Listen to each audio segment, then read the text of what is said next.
What if I told you that there is a book, a guide, that holds the answers to one of humanity's greatest mysteries? What truly happens when we die? This question has haunted humanity for millennia, and throughout history, philosophers, scientists, religious leaders, and scholars have grappled with the concept of the afterlife.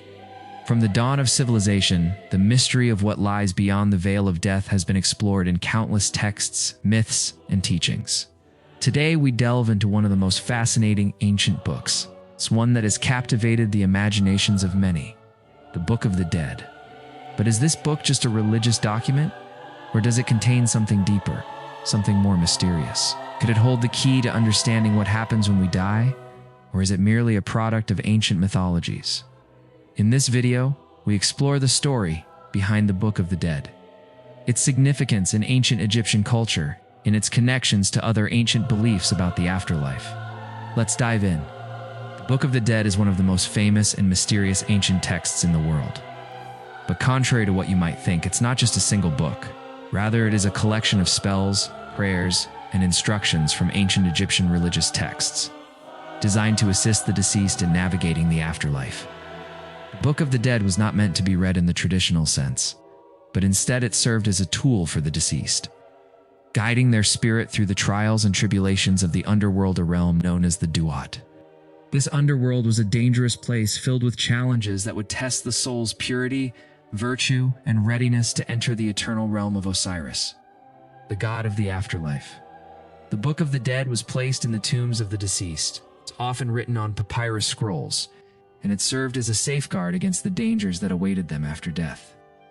One of the most remarkable aspects of the Book of the Dead is its connection to the Egyptian concept of the afterlife. The ancient Egyptians believed that life did not simply end with death, but rather that the soul embarked on a journey to a new existence, one that was either eternal and blessed or doomed to a dark and restless eternity. The Book of the Dead provides a comprehensive guide to this journey, outlining a series of tests, trials, and judgments that the soul would face on its way to its final destination. The first part of this journey involved the soul traveling through a series of gates, each guarded by fearsome gods and creatures. These guardians tested the deceased's knowledge, wisdom, and understanding of the divine laws.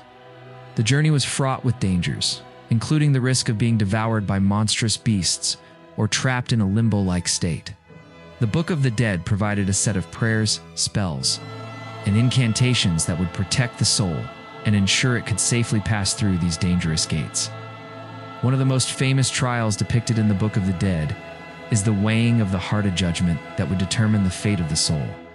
In this scene, the deceased's heart, believed to be the seat of their soul, was weighed against the feather of Mat, the goddess of truth, justice, and cosmic order. If the heart was found to be lighter than the feather, the soul was deemed virtuous and was allowed to enter the afterlife. However, if the heart was found to be heavier, it indicated a life of sin and impurity, and the soul was devoured by Ammit, a monstrous creature with the head of a crocodile, the body of a lion, and the hindquarters of a hippopotamus. This judgment was a powerful symbol of the ancient Egyptians' belief that a person's actions during their lifetime would ultimately determine their fate after death. The concept of judgment and the idea of a moral reckoning after death was indeed unique to the Egyptians.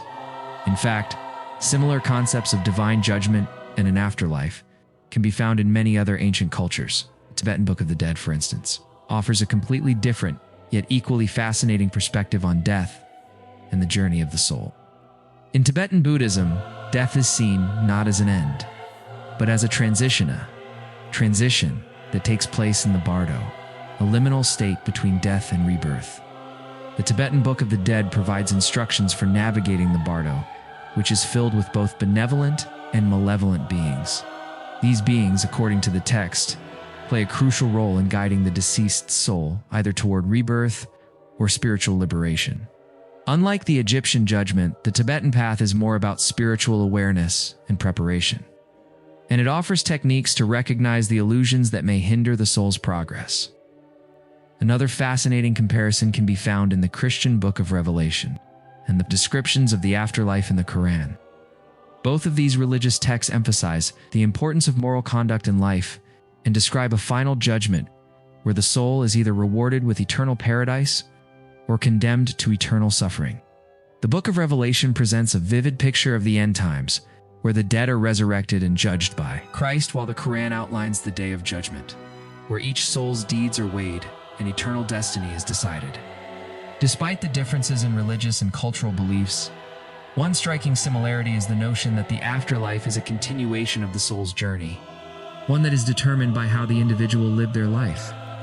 Whether through the Egyptian concept of Mat, the Tibetan idea of Bardo, or the Christian and Islamic emphasis on moral judgment, the central theme across all of these texts is that death is not the end, but rather a transition that requires preparation, understanding, and spiritual awareness. So what makes these ancient texts so fascinating, not just as religious or mythological artifacts, but as insights into the human experience? Is it possible that these ancient civilizations were not just inventing stories, but were in fact tapping into something far deeper, something that transcends culture and time? Modern-day near-death experiences have shown us that many people who have experienced clinical death report similar visions of tunnels of light, encounters with deceased loved ones, or meetings with divine beings. Could these ancient texts be describing real, transcendent experiences that humans have been having for millennia? Are these writings merely symbolic, or could they be based on the experiences of those who temporarily crossed over into the afterlife and returned? Many scholars believe that these texts were written not just as guides for the dead, but as philosophical reflections for the living.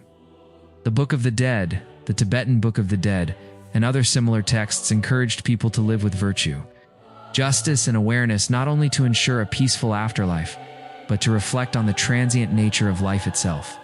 These texts provide profound insights into our fears, hopes, and understanding of what it means to be human. They challenge us to confront our own mortality and live with purpose. Understanding that our actions in life may influence our destiny beyond death, of course, the ultimate question still remains: what happens after we die? Is there truly an afterlife? Or is death simply the end of our existence? While we may never know for sure, the Book of the Dead and its counterparts offer us a glimpse into the human longing for answers. These ancient books have lasted for thousands of years, and they continue to provoke deep philosophical inquiry and debate. They serve as powerful reminders that death is not a concept we can easily dismiss, but rather one that is intricately tied to how we live our lives. So, as we conclude this exploration into the Book of the Dead, I encourage you to reflect on your own beliefs about life and death. Do you believe in an afterlife, reincarnation, or something else entirely? What do you think happens when we die? We would love to hear your thoughts, theories, and reflections in the comments below. If this video sparked your curiosity about ancient wisdom, make sure to hit that like button, subscribe for more thought-provoking content, and share this video with someone who might find it intriguing. Don't forget to explore our playlist on ancient civilizations and their fascinating views on the afterlife. Thanks for watching, and remember, keep questioning the mysteries of existence.